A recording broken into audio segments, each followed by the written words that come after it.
Bonjour à tous et bienvenue dans cette nouvelle vidéo. Aujourd'hui, nous allons traiter du cas d'une fusillade qui s'est déroulée dans le lycée d'Oxford en 2021. Cette histoire est très récente et elle est d'ailleurs encore en cours, notamment pour le procès des parents, mais ça on y reviendra un petit peu plus tard au fur et à mesure de l'affaire. J'espère que celle-ci est encore inconnue pour vous et surtout qu'elle va vous intriguer. Plusieurs personnes m'ont demandé de faire la tuerie de Columbine, c'est prévu, ne vous inquiétez pas, c'est juste que c'est une affaire très complexe, très longue et que forcément j'ai envie que ce soit une affaire super bien détaillée, bien écrite, donc je préfère prendre mon temps et pas vous faire une affaire juste pour dire que je la fais avec un minimum de détails. Donc en attendant, voici l'affaire de Ethan Crumbley ainsi que la fusillade d'Oxford et comme d'habitude, si le contenu de notre chaîne vous plaît, n'hésitez pas à nous soutenir en mettant un petit like, des commentaires, en vous abonnant juste en dessous si ce n'est toujours pas fait et sans plus tarder, c'est parti pour cette affaire.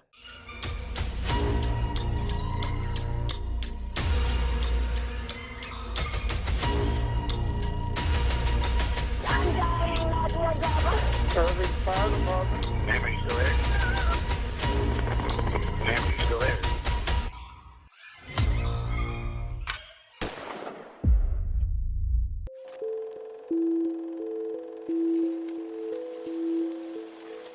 On va évidemment commencer par une petite présentation. Ethan Robert Crumbley est né le 28 avril 2006 à Atlantic Beach, en Floride. C'est à une vingtaine de kilomètres de Jacksonville, des parents Jennifer et James Crumbley. Ses parents avaient quelques antécédents judiciaires et étaient bien connus des services de police du coin, notamment pour des délits mineurs qui se sont déroulés entre 1995 et 2006, donc juste avant la naissance de Ethan, pour des conduites en état d'ébriété et quelques fraudes par-ci par-là. Heureusement, avec l'arrivée d'Ethan dans leur vie, les parents ont l'air de s'être calmés et travaillaient tous les deux dans le développement des affaires et le marketing, donc on peut s'imaginer que la famille vivait relativement bien, et on peut donc penser qu'ils donnaient un meilleur cadre à leur enfant. Mais alors qu'Ethan était encore qu'un petit chérubin, toute la famille a déménagé à Issaquah dans l'état de Washington. Issaquah est une charmante ville de la région métropolitaine de Seattle, nichée entre les montagnes Cascades et le lac Sammamish. Elle est réputée pour son ambiance assez pittoresque, ses sentiers de randonnée et abrite également le village historique de Gilman, offrant une expérience riche en histoire locale.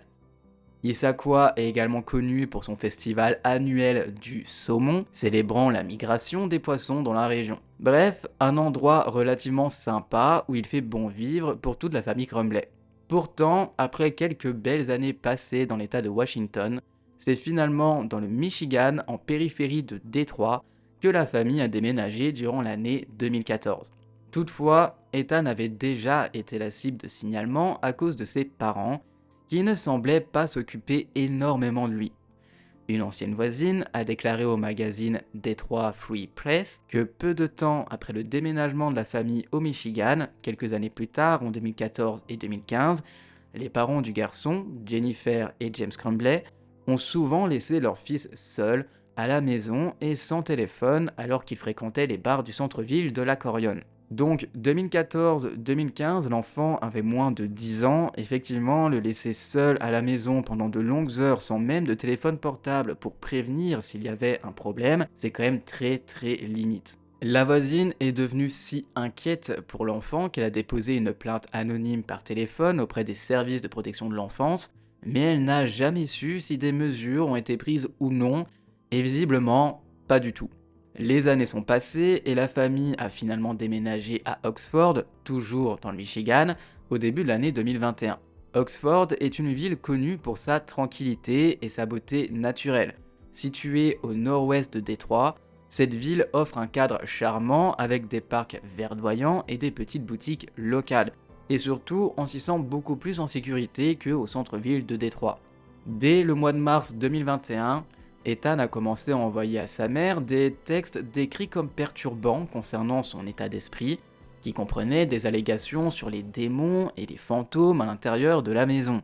Ethan se serait également filmé en train de torturer des animaux, en train de faire des cocktails Molotov et dessiner un autoportrait en train de commettre une fusillade à l'école, dont il a également plaisanté avec un ami par SMS. Autant dire que plus le temps passait et plus l'adolescent devenait vraiment instable psychologiquement parlant. À un moment donné, Ethan, depuis alors âgé de 15 ans, aurait gardé la tête d'un petit oisillon dans un pot qu'il a ensuite placé dans les toilettes d'une école. Malgré ces incidents qui indiquent très clairement que le jeune homme avait besoin d'une attention particulière et sûrement l'aide de ses parents, eh bien ces derniers n'auraient jamais cherché à l'aider, à l'amener voir un professionnel ou quoi que ce soit d'autre. Pour couronner le tout, alors que le garçon ne se sentait déjà pas bien mentalement, tous les signes étaient là, selon le procureur, le seul ami de Ethan a déménagé à la fin du mois d'octobre 2021 et le chien de la famille est en plus de ça décédé, de quoi grandement déprimer l'adolescent. Alors cette question est pour tous les parents, que feriez-vous si votre adolescent est déprimé ? Seul, avec des désirs morbides qui tournent tous autour de meurtre et de suicide. Vous l'auriez amené voir un psychologue, parler avec le directeur du lycée, avec votre enfant éventuellement. Eh bien, pour les parents d'Ethan, pas du tout.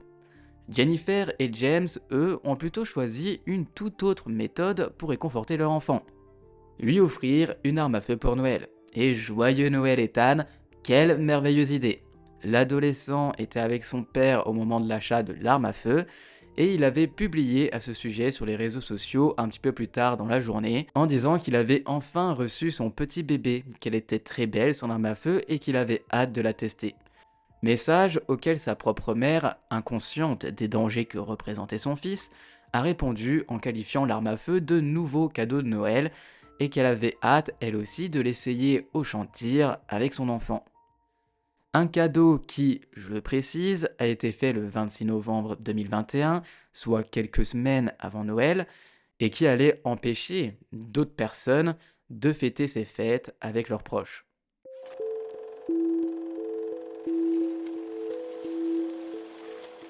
Le 30 novembre 2021, l'horreur s'est produite au lycée Oxford High School. Cette journée-là, une fusillade de masse a été commise par un élève, un adolescent qui n'est autre que Ethan Crumbley.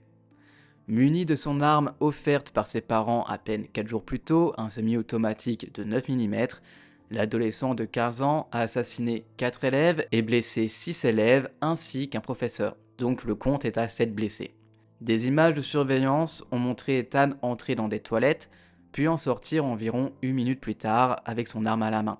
Ethan est sorti lorsque la sonnerie a retenti, lorsque tous les élèves sortaient des classes pour changer de cours, sachant pertinemment qu'il y aurait beaucoup de lycéens dans les couloirs.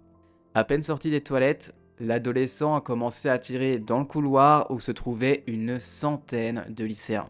Lorsque les étudiants ont commencé à fuir, il a méthodiquement et délibérément marché dans le couloir et a tiré dans les salles de classe et sur les étudiants qui n'ont pas pu s'échapper jusqu'à ce qu'ils se rendent dans un autre toilette.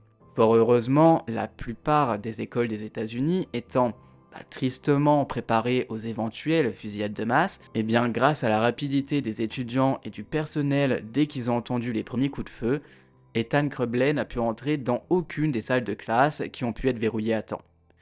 Selon les étudiants, une voix sur l'interphone les a alertés immédiatement d'un tireur au sein de l'établissement et leurs enseignants ont commencé à verrouiller et à barricader les portes, couvrir les fenêtres, les convainquant qu'il ne s'agissait clairement pas d'un exercice, puisque malheureusement, ils sont obligés dans les lycées américains d'avoir régulièrement des exercices pour se préparer aux éventuelles fusillades de masse. C'est vraiment extrêmement triste, nous on n'a pas ça en France puisque c'est quelque chose de peu commun, alors qu'aux États-Unis malheureusement ça arrive régulièrement. Et donc, comme quand nous on a l'habitude des exercices pour les incendies dans les lycées, les professeurs n'ont pas le choix pour une fois que de prévenir que non, ce n'est pas un exercice, qu'il ne faut pas rire, qu'il faut réellement se cacher et vraiment se barricader. D'autres lycéens ont également raconté qu'ils ont entendu de forts bruits de claquements avant de se rendre finalement compte que les bruits étaient des coups de feu et de s'empresser de verrouiller rapidement toutes les portes. Un étudiant qui s'est caché dans une toilette dans la même pièce de toilette commune, se souvient d'avoir entendu le bruit d'une arme à feu à l'extérieur quand la porte s'est refermée. En clair, il était dans les mêmes toilettes que Ethan quand celui-ci est sorti pour tirer sur tout le monde et il a eu une chance énorme que Ethan ne l'ait pas vu avant et qu'il ne lui ait pas tiré dessus. Une fois l'école sécurisée, l'élève a ouvert la porte et s'est retrouvé face au corps de ses camarades qui gisaient sur le sol, une image effroyable et traumatisante pour un adolescent de 15 ans.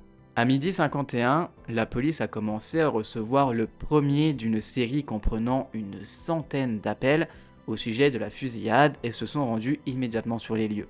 À peine 3 minutes se sont déroulées depuis l'arrivée des premiers intervenants qu'Ethan a été arrêté sans aucune blessure. L'adolescent avait encore 7 balles chargées dans son arme à feu et 2 chargeurs de 15 balles lorsqu'il a été arrêté, ce qui aurait pu donc causer encore bien plus de morts si les policiers n'étaient pas arrivés à temps. Lors d'une conférence de presse, le sous-shérif du comté d'Oakland, Michael McCoby, a déclaré que Ethan s'était rendu aux forces de l'ordre sans aucune résistance. L'ensemble de toute la fusillade a duré environ 5 minutes, et pourtant ces 5 minutes ont semblé interminables pour tous ceux qui l'ont vécu. Après la fusillade, l'école a été évidemment confinée, certains étudiants ont été évacués dans un magasin se trouvant à proximité, et une femme a également aidé des élèves à se réfugier dans sa maison. Et je n'ose imaginer le stress que doivent ressentir les parents à ce moment-là quand tu es au travail et tu apprends qu'il y a une fusillade dans le lycée de ton gamin. C'est un stress inimaginable jusqu'au moment où tu reçois un message ou un appel pour te dire que ton enfant est encore vivant. Les autorités ont effectué 3 balayages de l'école à la recherche de victimes et de preuves. Des vidéos filmées par les étudiants qui se cachaient dans les salles de classe durant la fusillade ont été postées sur les réseaux sociaux et clairement ça glace le sang de se dire que des pauvres gosses âgés de 15 ans vivent un stress aussi énorme. Sheriff's office! Yeah, we're here.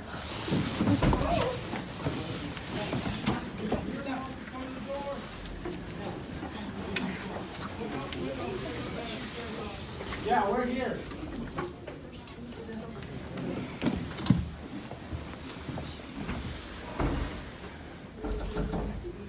Yes. Sheriff's office. It's safe to come out. Yeah, he said it's safe to come out. Now, we're not willing to take that risk right now. I can't hear you. We're not taking that risk right now. Okay, well, come to the door and look at my bag, bro. Yeah, bro. He said bro. He said bro. Red flags.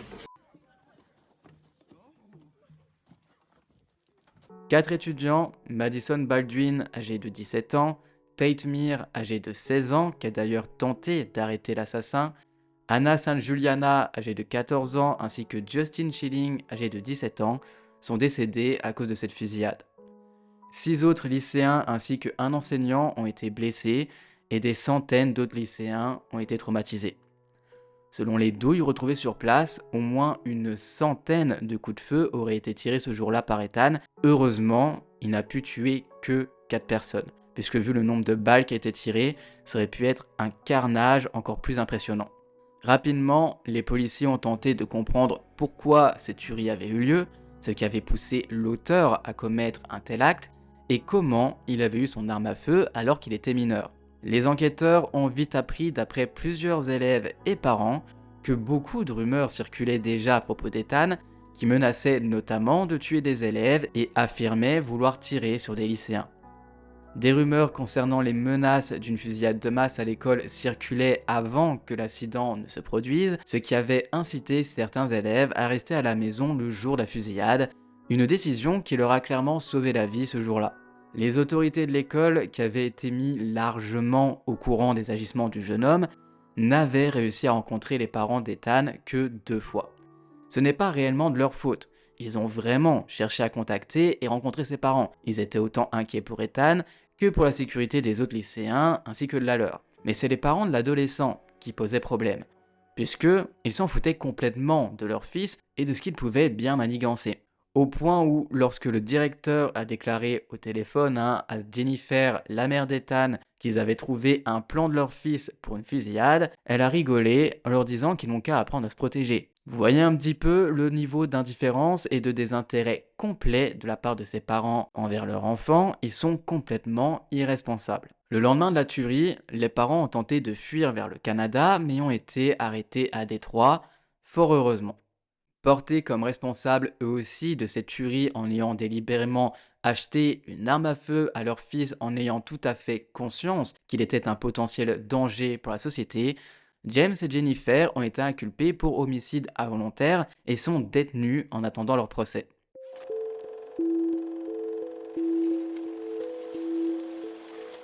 Le lycée a été évacué et inspecté par les autorités, qui ont pu avoir accès aux vidéos de caméra surveillance du lycée, pouvant les aider à mieux comprendre comment les faits se sont réellement déroulés.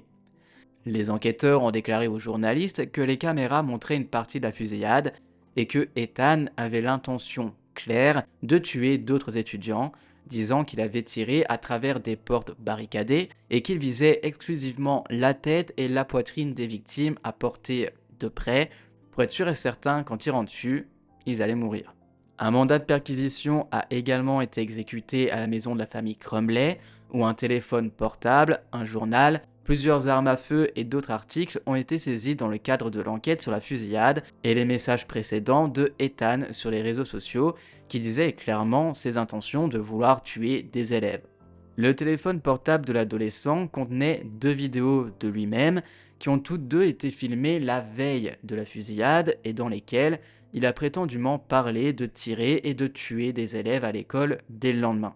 Le journal aurait également détaillé son désir de tirer sur l'école et a cité les phrases suivantes. « J'espère que ma fusillade entraînera la destitution du président Biden. » Selon le shérif Bouchard, comme indiqué le 4 décembre, les enquêteurs avaient parlé aux parents de Ethan lors de la perquisition de leur maison, mais pas par la suite. Oui, parce que sûrement que je me suis mal exprimé, je m'en rends compte en vous expliquant l'histoire. Les parents de Ethan ont bel et bien été arrêtés, mais quelques jours seulement après la fusillade de leur fils. En attendant, ils étaient en liberté puisque à ce moment-là, ils n'avaient pas été accusés de quoi que ce soit, puisque en soi, ce n'étaient pas eux réellement les responsables de la fusillade, mais c'est par la suite qu'on les a considérés comme responsables de cette fusillade eux aussi, puisque sans leur aide, leur fils n'aurait pas eu accès à une arme à feu. Nous sommes donc au 6 décembre 2021, ça fait déjà environ une semaine que la fusillade a eu lieu, et la procureure Karen McDonald a déclaré que les directeurs du lycée avaient des motifs valables pour fouiller le sac à dos et le casier d'Ethan lorsque des préoccupations ont été soulevées au sujet de son comportement, qui était d'ailleurs le jour même de la fusillade. Mais que les responsables du lycée n'ont jamais rien fait. Ils n'ont pas voulu fouiller son casier ni son sac à dos pour des raisons complètement inexplicables puisque tous les red flags étaient là et qu'ils avaient complètement conscience de la dangerosité de l'étudiant. Karen McDonald a également déclaré que de potentielles accusations portées contre les responsables scolaires n'étaient pas exclues, mais tout le monde n'était pas forcément de son avis. Par exemple, la police a déclaré qu'il n'y avait finalement aucune indication qu'Ethan avait eu des problèmes de comportement avant la fusillade dans son lycée. Pourtant, l'adolescent aurait rencontré les directeurs la veille de la fusillade et une fois de plus le jour même de la fusillade pour discuter justement de son comportement. La procureure Karen McDonald a par la suite fourni une chronologie très précise des rencontres qui ont eu lieu entre l'adolescent et les directeurs concernant ses problèmes disciplinaires. La première entrevue a eu lieu après qu'un enseignant ait vu Ethan utiliser son téléphone pour chercher des munitions, suite à quoi il l'a signalé au directeur. Au cours de la discussion, l'adolescent leur a dit que lui et sa mère Jennifer s'étaient récemment rendus dans un champ de tir et que les sports de tir étaient un passe-temps familial.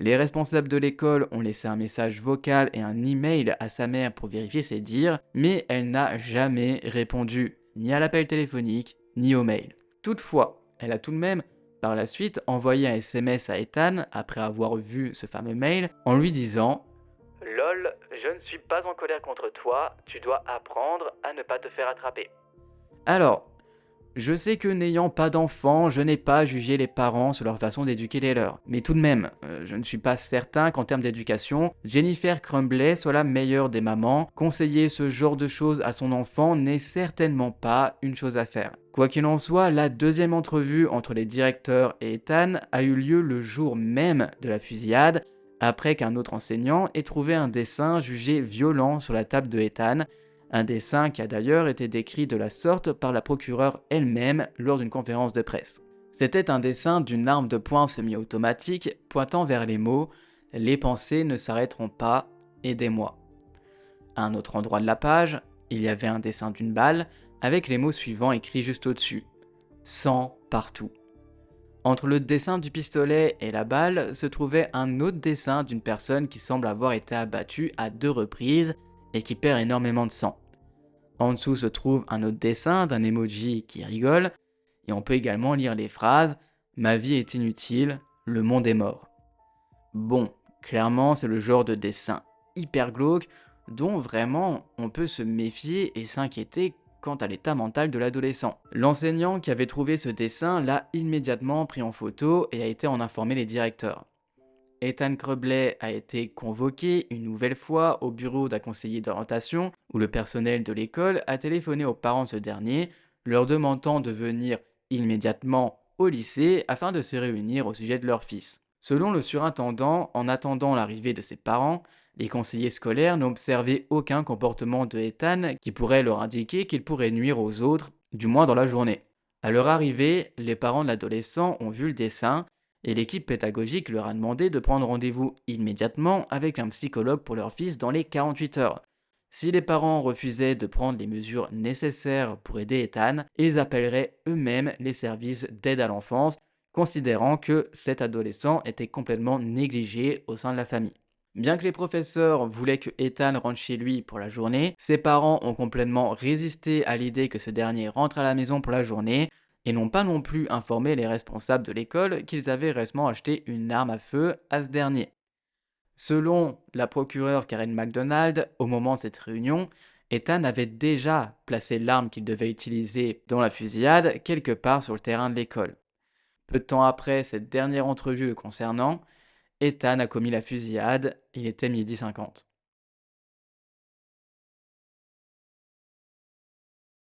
Les procureurs ont en outre allégué qu'à 13h22, 7 minutes après l'envoi des premiers reportages sur une fusillade à l'école, Jennifer Crumbley a envoyé un SMS à son fils en disant « Ethan, ne fais pas ça ».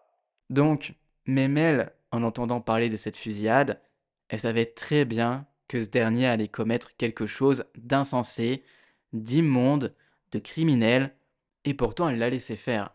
À 13h37, James Crumbley, son père, a appelé le 911 pour signaler la disparition d'une arme à feu à son domicile, l'arme dont Ethan était en possession, et également déclaré que son fils pourrait être l'homme armé du lycée. Le shérif Bouchard a déclaré que les préoccupations concernant le comportement troublant d'Ethan Crumbley n'avaient jamais été partagées avec son bureau de police, et qu'il ne savait même pas qu'il y avait tant d'antécédents avec le jeune homme, et forcément, ça a remis en cause énormément de choses dans cette enquête.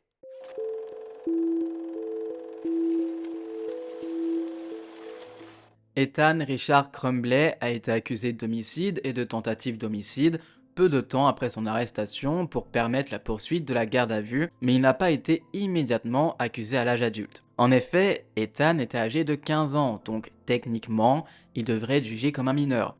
Sauf que les lois sont bien plus douces avec les mineurs qu'avec les majeurs. Mais, dans des cas aussi graves que celui de Ethan, il arrive que malgré leur âge, ces accusés soient considérés comme des adultes. Dans le système judiciaire américain, la décision de juger un mineur comme un adulte dépend souvent de la gravité de l'infraction, des circonstances entourant l'affaire et des lois spécifiques de l'État où l'infraction a été commise. Les procureurs peuvent demander le transfert du dossier d'un mineur vers le tribunal pour adultes et les juges décident ensuite s'ils acceptent cette demande ou non.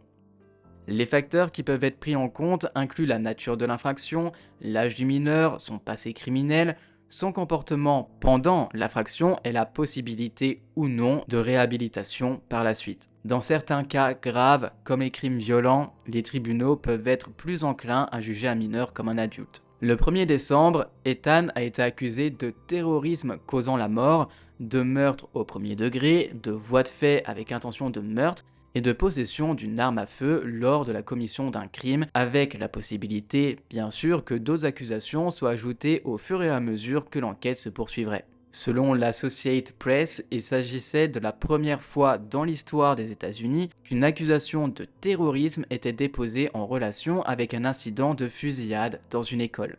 En effet, les lois sur le terrorisme varient d'un État à l'autre aux États-Unis et le Michigan a ses propres lois en la matière. En général, les accusations de terrorisme peuvent découler de la commission d'actes violents ou menaçants dans le but d'intimider ou de contraindre la population, d'influencer le gouvernement par la peur ou de perturber les activités gouvernementales ou éducatives. Ethan a officiellement été accusé à l'âge adulte et la juge Nancy T. Carniak a plaidé non coupable en son nom. L'accusé a donc reçu l'ordre d'être détenu sans caution et la juge Carniac a programmé une conférence sur les causes probables pour le 13 décembre et un examen préliminaire pour le 20 décembre 2021. Alors, j'ai appris un nouveau terme juridique grâce à cette affaire parce que je ne savais pas ce qu'était une cause probable, et pour ceux qui ne le savaient pas non plus, voici une petite explication. Une cause probable est un terme juridique utilisé dans le contexte du droit pénal pour décrire le niveau de preuve nécessaire avant qu'un tribunal puisse émettre un mandat de perquisition, un mandat d'arrêt ou prendre d'autres mesures judiciaires. La cause probable se situe donc entre la simple suspicion et la certitude et joue un rôle central dans l'équilibre entre l'application de la loi et la protection des droits individuels.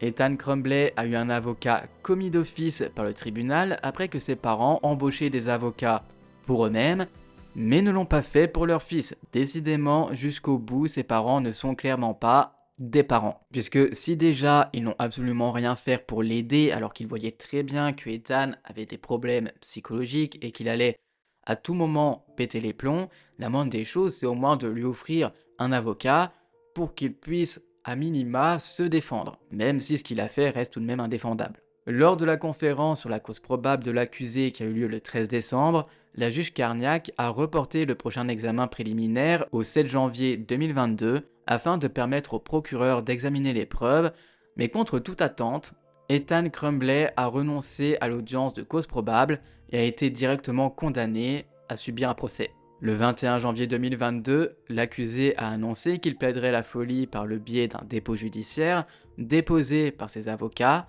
et a également demandé une évaluation de sa responsabilité pénale. Mais nouveau rebondissement le 24 octobre 2022 lorsqu'il a finalement plaidé coupable à toutes les accusations et a retiré son intention de plaider la folie.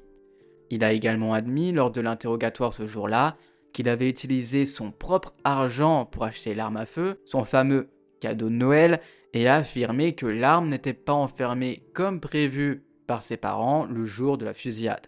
Le 29 septembre 2023, le juge Kwame Rowe a statué que l'adolescent était admissible à une peine d'emprisonnement à perpétuité sans possibilité de libération conditionnelle.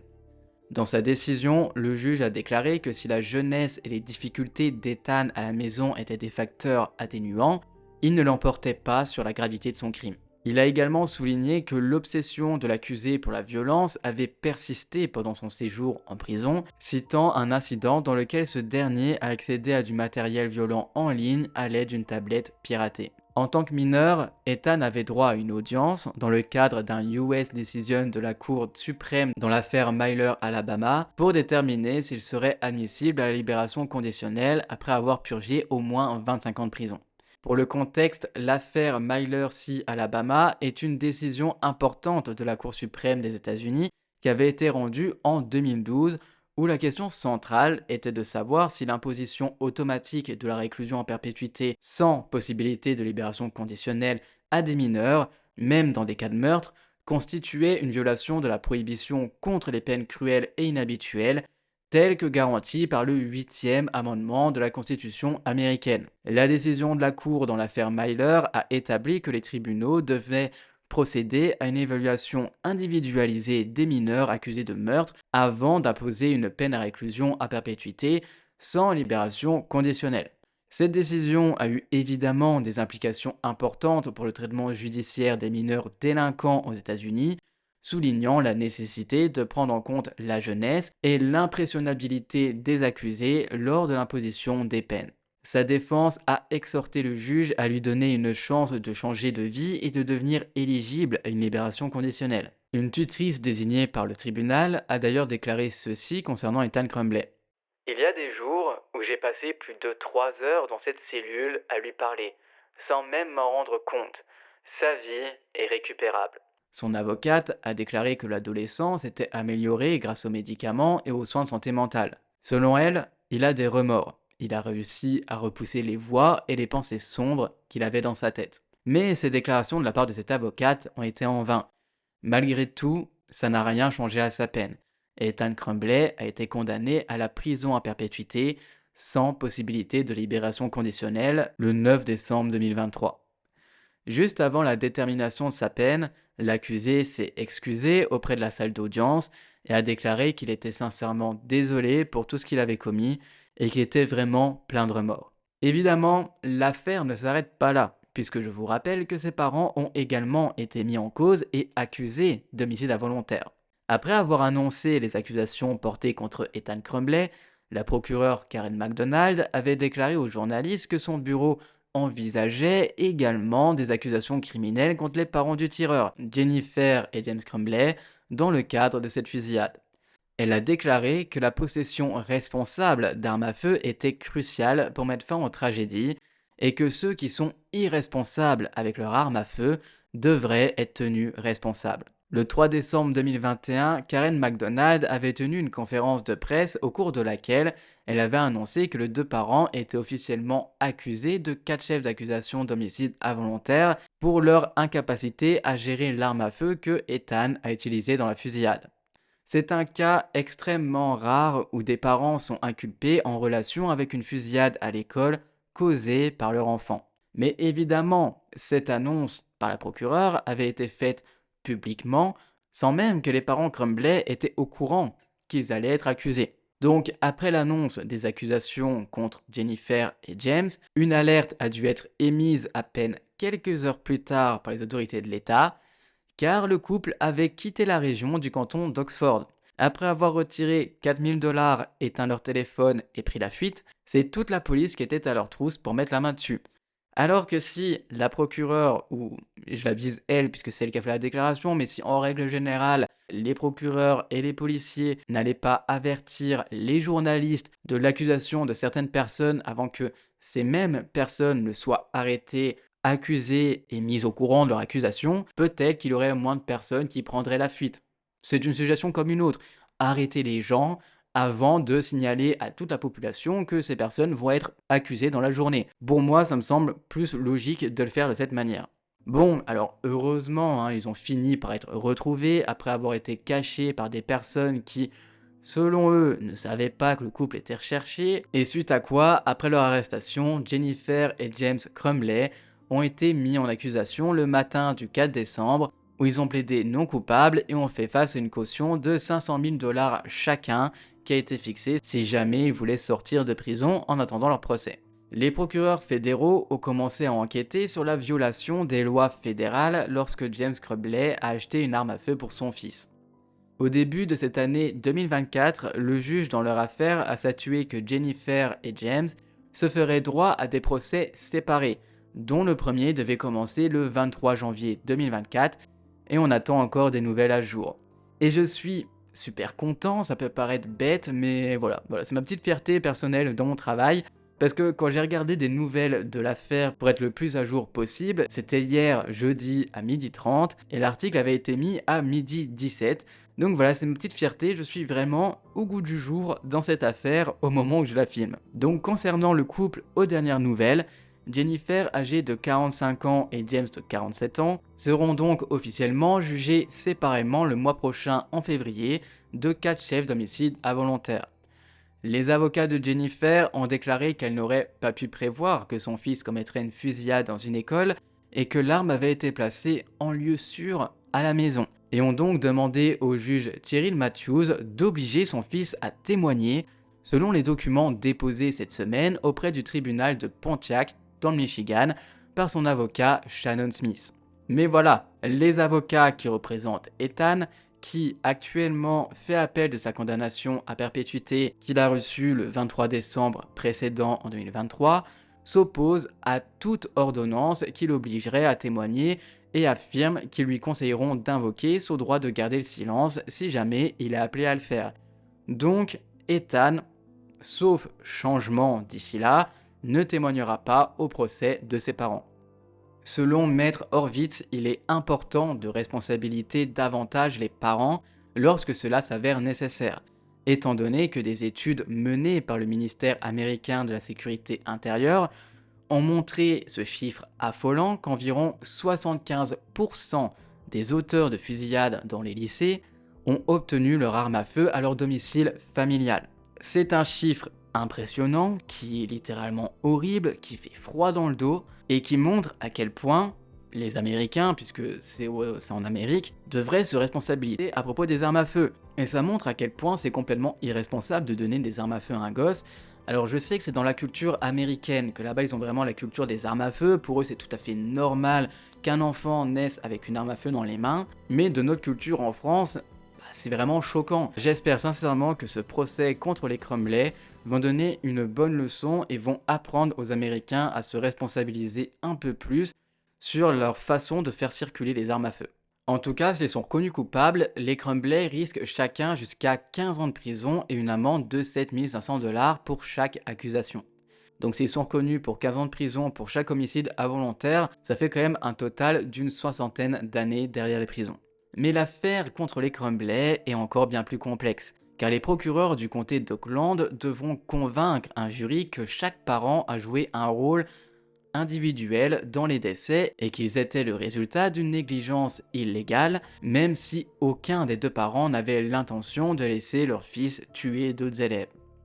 Donc j'attends avec impatience la suite de leur procès pour savoir ce qu'il en est. Des plaintes ont également été déposées contre le lycée d'Oxford ainsi que les employés, mais les plaintes sont actuellement en suspens tant que les procès des Crumblay est en cours. Je pense que je vous ferai un petit short YouTube ou un post prochainement pour vous donner des nouvelles de ces affaires. Je ne sais pas si le couple va être condamné à la perpétuité, mais à mon avis, ils vont tout de même avoir une lourde peine malgré tout pour avoir ignoré tous les signes avant-coureurs qu'Ethan allait commettre un drame. Parce que quand bien même ce n'était pas leur but, je me doute que leur fils tue autant de personnes et qu'il tue tout court des lycéens, il n'empêche qu'ils n'ont rien fait pour empêcher que ça arrive. Quand bien même le tir peut être un passe-temps familial, même ici en France il y a des stands de tir. D'ailleurs en France c'est relativement simple d'avoir une arme à feu. Vous et moi on peut totalement en avoir, il suffit de faire une demande. Si demain je m'inscris à un stand de tir, ou même pour des collections, j'ai le droit d'avoir des armes à feu. Alors évidemment, comparé aux US, faut certainement pas que je me trimballe avec une arme à feu. Évidemment, je n'ai pas le droit de l'utiliser. Si quelqu'un vient sur ma propriété, même si c'est une propriété privée, je n'ai pas le droit de lui tirer dessus pour me défendre. Et même si on m'agresse, je n'aurai pas le droit d'utiliser cette arme à feu. Mais sachez qu'en France, eh bien, on fait quand même partie d'un des pays européens où il y a le plus d'armes en circulation. J'avais donné les chiffres il n'y a pas longtemps à un ami que c'était presque 3 millions d'armes à feu qui sont en circulation en France, sachant qu'il y a qu'1 million de chasseurs. Donc voilà, puisque on m'avait également donné l'argument des chasseurs que c'est pour ça qu'il y en avait autant. Non, il y a 1 million de chasseurs et environ 3 millions d'armes à feu en circulation en France. Et c'est des armes qui sont déclarées, puisque évidemment il y a également aussi du trafic d'armes, donc des armes qui ne sont pas déclarées à l'État. Je sais qu'on met souvent la main sur les États-Unis, on leur tape un petit peu dessus, puisque là-bas c'est la culture des armes à feu. Mais sachez qu'en France aussi, hein, en France, voilà, ça je trouve, vos voisins, il a des armes à feu chez lui, vous ne le savez même pas. Et pour revenir au sujet initial, quand bien même nous sommes autorisés à avoir des armes à feu, que ce soit en France ou aux États-Unis, c'est des armes que tu es censé utiliser pour ton sport, pour aller au stand de tir, qui, quand tu le transportes de ton domicile au stand de tir, l'arme ne doit pas être chargée, elle doit être démontée. Tu n'es pas censé pouvoir prendre ton arme à feu et l'utiliser. Tout doit être démonté, tu es censé la monter qu'au niveau du stand du tir, et lorsque tu es chez toi, elle est censée encore une fois être démontée, ne pas avoir de munitions à l'intérieur, et être dans un endroit sûr où personne ne peut le prendre. Et si jamais tu te rends compte que ton arme a disparu, tu dois immédiatement prévenir la police. James, le père de Ethan, l'a fait, il a prévenu le 911 pour dire qu'une arme avait disparu, sauf que bon, on sait très bien que l'arme n'était clairement pas mise dans un endroit en sécurité, qui était scellé pour que Ethan ne puisse pas la prendre, il l'a d'ailleurs dit lui-même, donc ses parents sont effectivement responsables, c'est en partie de leur faute. Je pense que lorsque nous décidons d'avoir des armes à feu, des choses qui peuvent porter atteinte à la vie d'autrui, c'est de notre devoir de mettre ces armes hors de la portée de nos enfants. Et encore une fois, de ne pas offrir une arme à feu à nos enfants, tout simplement. Ce serait une bonne chose à faire. Évidemment, puisque c'est une affaire récente, il va y avoir encore pas mal de nouveautés à venir. En tout cas, merci à vous d'être toujours autant présents, de nous soutenir, et j'espère que cette affaire vous aura intrigué. N'hésitez pas à me dire ce que vous en pensez dans les commentaires, c'est toujours un plaisir de vous lire et d'échanger avec vous. Merci à vous, je vous souhaite à tous et à toutes une bonne soirée, un bon week-end, et n'oubliez pas surtout de rester très prudent. À très bientôt, ciao.